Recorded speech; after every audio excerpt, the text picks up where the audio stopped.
Jungle. Audio Jungle.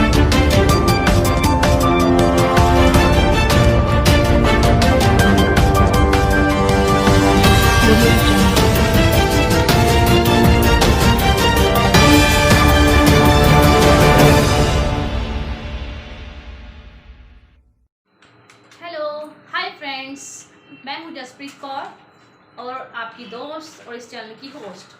स्वागत है आप सभी का हमारे चैनल पर जिसका नाम है फ्रीडम न्यूज़ एक्सप्रेस। हमने आपके एंटरटेनमेंट के लिए एक क्विज प्रोग्राम शुरू किया है जो कि हर वीक के संडे को 4 PM पे एक वीडियो अपलोड की जाएगी और इस वीडियो के एंड में आपको एक क्वेश्चन पूछा जाएगा और जो भी उस क्वेश्चन का सबसे पहले और फास्ट आंसर देगा उसको हमारी तरफ से एक प्राइज़ दिया जाएगा। तो प्लीज़ आप इस क्विज प्रोग्राम में जरूर पार्टिसिपेट कीजिएगा और जिन्होंने हमारे चैनल को सब्सक्राइब नहीं किया है वो प्लीज़ सब्सक्राइब कर दीजिएगा और नोटिफिकेशन बेल ज़रूर प्रेस कर दीजिएगा ताकि जो भी हमारी लेटेस्ट वीडियो अपलोड की जाए चैनल पर वो आपको सबसे पहले रिसीव हो जाए।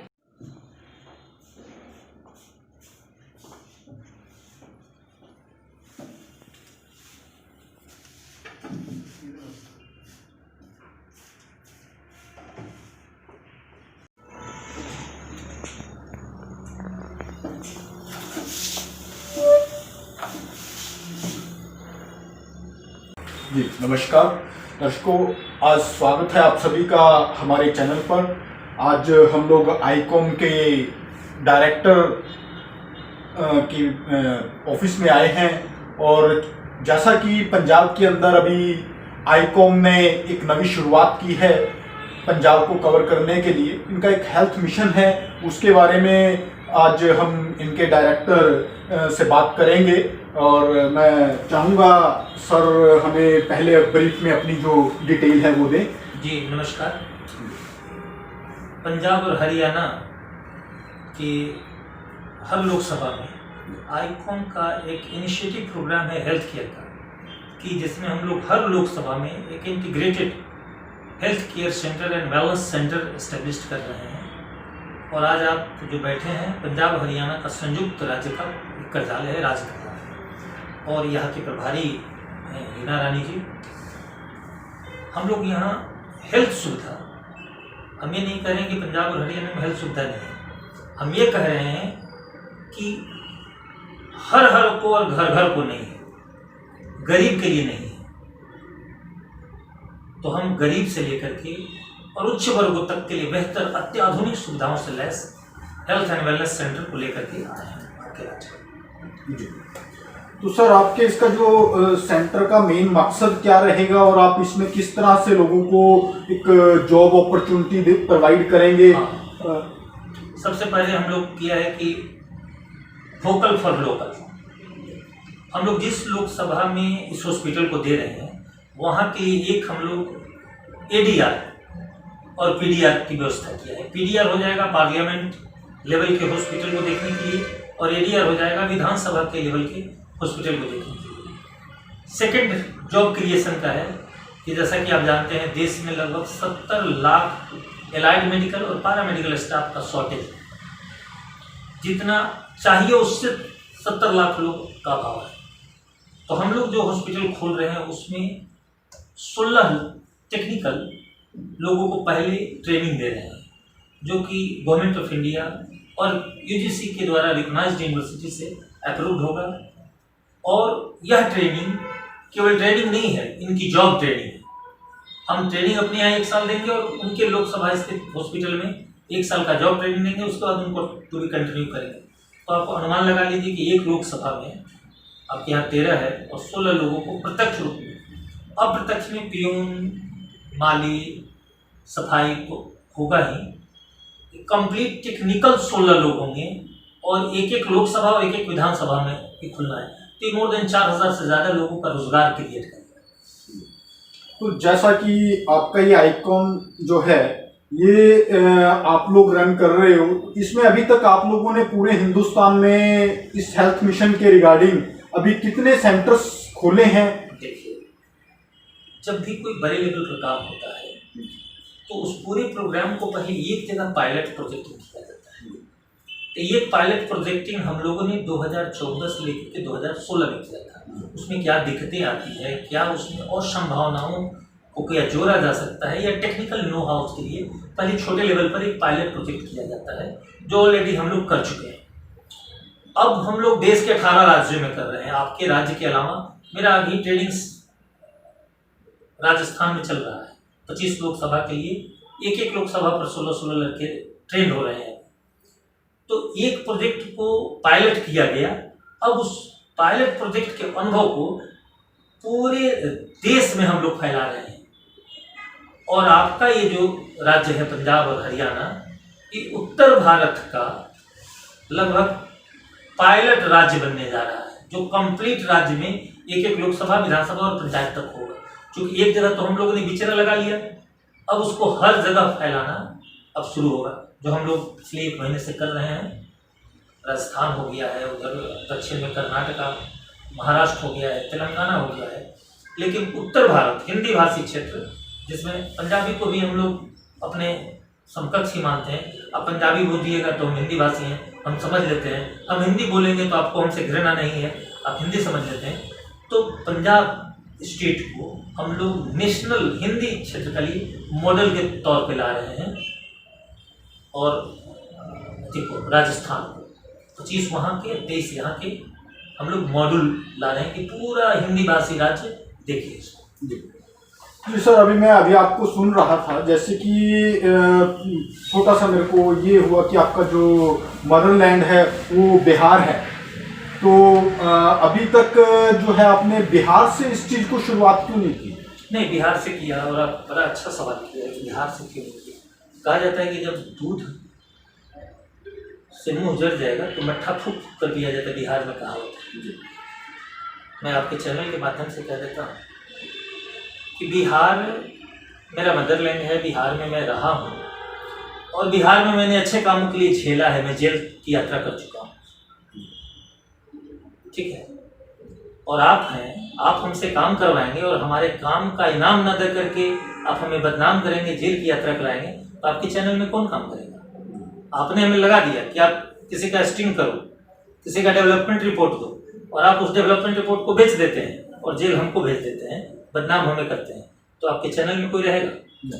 उसी तरह बिहार में कोई नहीं रहेगा। बिहार मेरी मातृभूमि है, लेकिन वहाँ की सरकार डेवलपमेंट को फोकस नहीं है, ठीक है। तो इस दर्द पर कभी और एक एपिसोड कर लीजिए। और मैं बहुत खुले तौर पे काम करता हूँ, ठीक है। कोई एक आदमी ईमानदारी से काम करता हो और उसको फ्रॉड बता दिया जाए, उसको 500 करोड़ का लुटेरा बता दिया जाए, उसको क्या क्या कह दिया जाए, तो कुछ भी नहीं तो दर्द तो होगा, ठीक है। तो उस पर एक बार हम लोग नया एपिसोड बनाएंगे और उसमें खुलासा होगा, ठीक। तो सर अभी आपसे हम जानना चाहेंगे कि आईकॉम के बारे में आप क्या मिशन लेके चल रहे हो और इसको जो है आप कहाँ तक देख रहे हो? छोटा और सिंपल मिशन। मेरा मिशन है कि दवा के अभाव में, चिकित्सकीय सुविधा के अभाव में इस देश का एक भी व्यक्ति का जान नहीं जाना चाहिए। मेरे जीवन का अंतिम लक्ष्य यही है कि हर को और घर घर को स्वास्थ्य सेवा और सुझाव, केवल सेवा नहीं, स्वास्थ्य सेवा, सलाह, सुझाव सब मिले।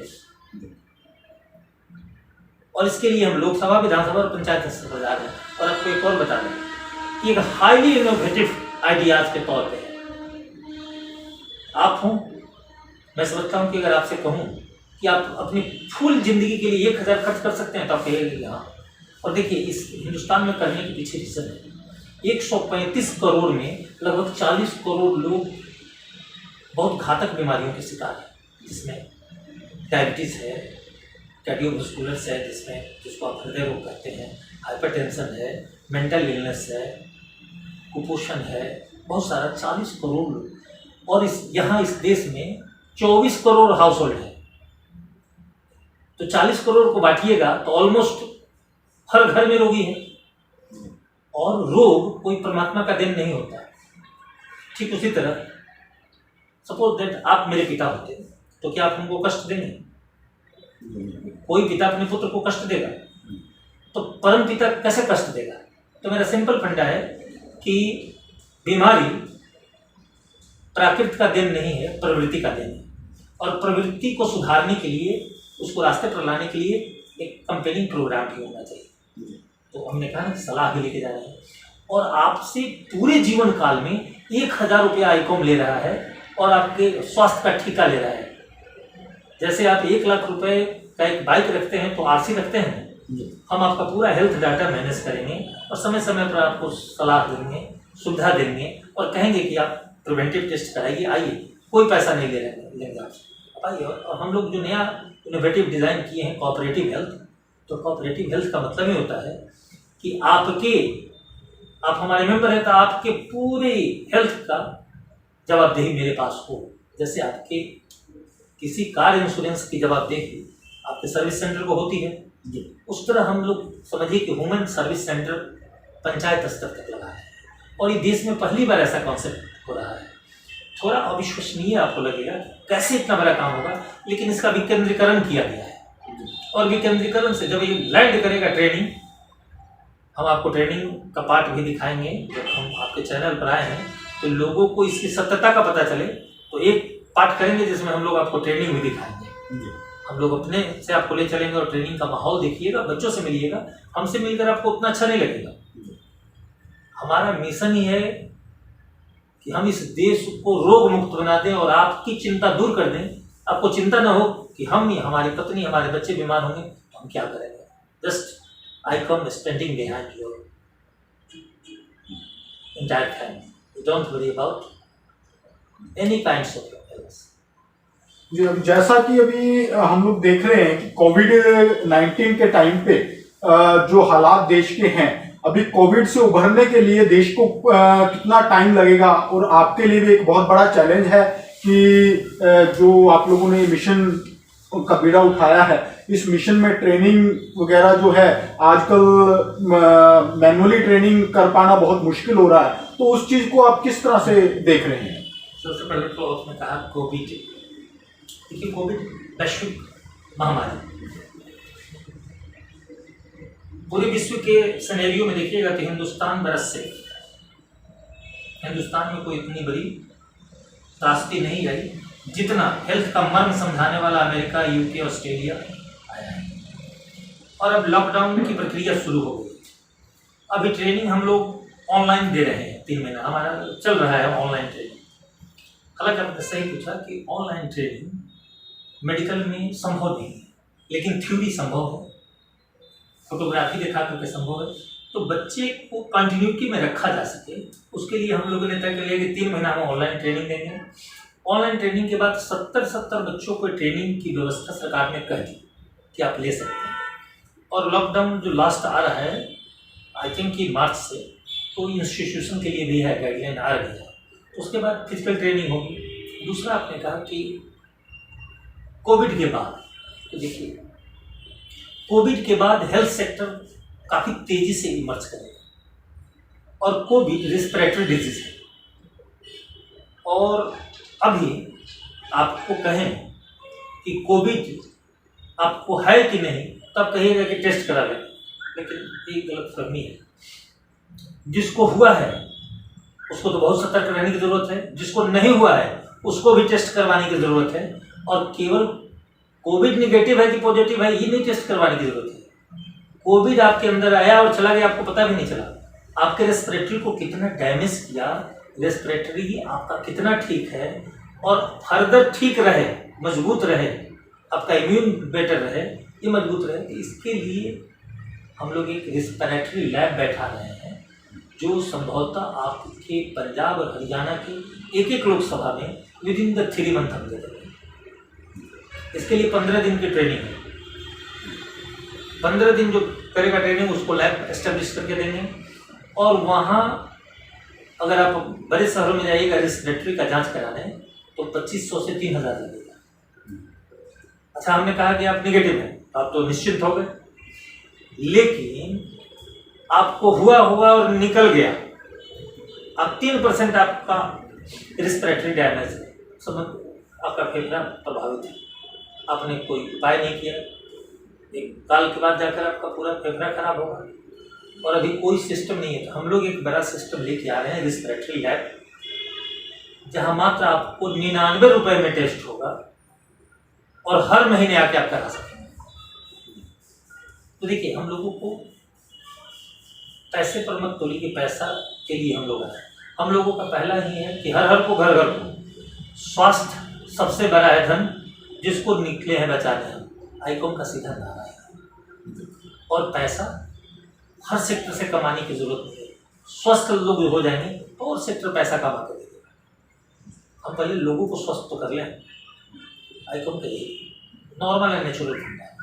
जी सर, जैसा कि हम लोग एक अपना मेडिकल फील्ड से हैं तो अपने जो कैरियर की जो आपने शुरुआत की वो कैसे की, उसके बारे में हमारे दर्शकों को थोड़ा सा बताइए कि आपकी जो मेहनत आप लोगों ने की है, आप यहाँ तक पहुँचे हैं, उसमें आप अपने पीछे किसका योगदान मानते हैं और यहाँ तक जो आपने अपने सिस्टम को, अपने एक मिशन को बढ़ाया है, तो उसके बारे में थोड़ी सी ब्रीफ जानकारी हमारे। देखिए, जहाँ तक पढ़ाई का है तो पढ़ाई लिखाई में तो माता पिता का ही योगदान होता है, लेकिन इस प्रोग्राम को जो हम इंस्पायर्ड हुए बनाने के लिए, हम देश में सबसे पहले 2001 में बिहार में एक प्रोग्राम शुरू किए थे, डॉक्टर दोस्त, जिसमें लगभग हम 2000 लड़कों को ट्रेन किया। और खुशी की बात है कि 2000 के 2000 लड़के आज यूनिसेफ और WHO के लिए काम कर रहे हैं। देखिए, स्थिति है कि आप किसी भी काम के लिए कंटिन्यूटी मेंटेन करना पड़ेगा। स्ट्रगल पीरियड वन डे में सक्सेस नहीं होगा, किसी काम में नहीं हुआ है। जब आप एक बार बड़ा सक्सेस करते हैं तो लोग जानता है। मैं हमेशा यह कहता था कि भाई इतनी हमारे यहाँ इंफ्रास्ट्रक्चर मेडिकल है, लेकिन बीमारियाँ बढ़ती जा रही है। मैंने ज्यों हम मर्ज की दवा कर रहे हैं, मर्ज और बढ़ते जा रहा है। पहले हम डायबिटिक 10 कोस 20 कोस 100 कोस में एक सुनते थे, अब हर घर में 3। हमारे यहाँ सबसे वर्स्ट स्थिति क्या है कि आप दुनिया के हर धन का रक्षा करने के लिए आप एजेंसी हायर किए हैं। पैसा है तो बैंक है, गाड़ी है तो सर्विसिंग सेंटर है, आपके पत्नी को आपको गहना है तो तिजोरी है। और सबसे बड़ा धन को बचाने के लिए यहाँ कोई अथॉरिटी नहीं है। इलाज के लिए है, बड़ी बड़ी डॉक्टर, आपको बीमारी हो गया तो इलाज के लिए है, लेकिन इलाज कराना कोई बहादुरी का बात है क्या? क्या ये बहादुरी का बात है कि बीमार पड़े और इलाज कराएं? हम लोगों ने तैयारी जो की है कि आप बीमार ही ना पड़े, जिसका नाम है प्रिवेंटिव हेल्थ। आपके स्वास्थ्य का बचाव किया जा सके, बीमारी को न ढकेला जा सके।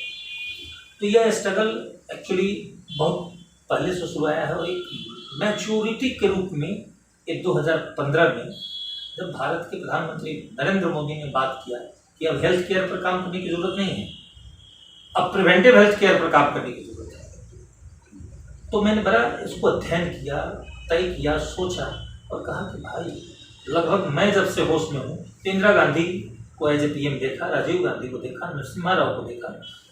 एक PM तो ऐसा इस देश को मिला कि जो लोगों के सपने को जगा रहा है और अपनी बातों में कुछ बता रहा है। तो मैं इस कंट्रोवर्सी में नहीं जाऊंगा कि कौन किस पार्टी का है, मैं किस पार्टी का नहीं हूँ। प्रधानमंत्री की एक वाक हमें अच्छी लगी कि हमें हेल्थ केयर की काम नहीं करनी है, हमें प्रिवेंटिव हेल्थ केयर की काम करनी है। और हमने प्रिवेंटिव हेल्थ केयर पर पूरा मेथड तैयार किया, पूरा कार्यक्रम तैयार किया और अब तो ऑलमोस्ट 500 में 200 लोकसभा में हम लोग हैं। अब तो रिजल्ट की बारी है, रिजल्ट का आकलन होगा। तो आज हमारे साथ में जो हमारे डॉक्टर रुद्रदेव जो है डायरेक्टर जनरल आईकॉम हमारे साथ थे और इन्होंने हमें बताया कि आईकॉम जो एक मिशन जो ये लेकर चल रहे हैं पूरे भारत देश के अंदर, एक मेडिकल से रिलेटेड एक मिशन लेके चल रहे हैं, हर कोई स्वस्थ रहे उसके बारे में इन लोगों ने ये मिशन लिया हुआ है। तो डॉक्टर साहब, मैं आपसे सिर्फ अब एक छोटा सा सवाल मैं इस चीज से अलग हटके मैं जानना चाहता हूं कि आज जैसे कि देश के अंदर आप देख रहे हो, हमारे देश का किसान जो आज इतना जो लोगों के लिए अन्न पैदा करने का काम कर रहा है, वो आज गवर्नमेंट के खिलाफ जो है वो धरने पे बैठा है दिल्ली के अंदर। तो आप उस चीज को कैसे देखते हैं? इस चीज देखिए, मैं जैसे पहले कहा, मैं किसान का बेटा जी। आप दुनिया में कितना भी बड़ा इंफ्रास्ट्रक्चर कर, आप सीमेंट, गिट्टी, रड, छड़, गोल्ड, डायमंड और खनन नहीं खाइएगा, खाना हमें रोटी है। तो मैं किसानों के साथ अनडाउटेड मैं सपोर्ट करूँ, यानी बिना किसी क्वेश्चन के मैं उनके सपोर्ट करूँ, और उनकी हर मांग पूरी होनी चाहिए, क्योंकि दो कोरोना नहीं चाहिए इस देश में, एक किसान को और एक बॉर्डर पर लड़ने वाले नौजवान। जी धन्यवाद। किसान धरती पर ईश्वर का सहायक होता है, परंतु इससे भी बड़ा एक सत्य और है महादेवी, कि एक राजा तो केवल अपनी प्रजा का पालक होता है, परंतु एक किसान सारी मानवता का पालक होता है। नमस्कार दर्शकों, आपको इंतजार था हमारे आज के क्विज प्रोग्राम का। सभी से निवेदन है कि आप लोग अपने फोन के कमेंट बॉक्स में भी हमें अपना आंसर लिख के भेज सकते हैं, लेकिन आपको सबसे पहले हमारा चैनल सब्सक्राइब करना होगा। चैनल का सब्सक्रिप्शन का स्क्रीनशॉट लेकर हमें व्हाट्सएप करना होगा और साथ में आपका आंसर हमें भेजना होगा। जो जितना जल्दी फास्ट भेजेगा और सही आंसर देगा उसे हमारी तरफ से गिफ्ट दिया जाए। साथियों, आज का सवाल ये है आपके सामने। Who was the third president of India who had died during his tenure? Who was the third president of India who had died during his tenure? Bharat के तीसरे राष्ट्रपति कौन थे जिनका अपने कार्यकाल में ही निधन हुआ था? भारत के तीसरे राष्ट्रपति कौन थे जिनका अपने कार्यकाल में ही निधन हुआ था? तो thank you for watching our channel.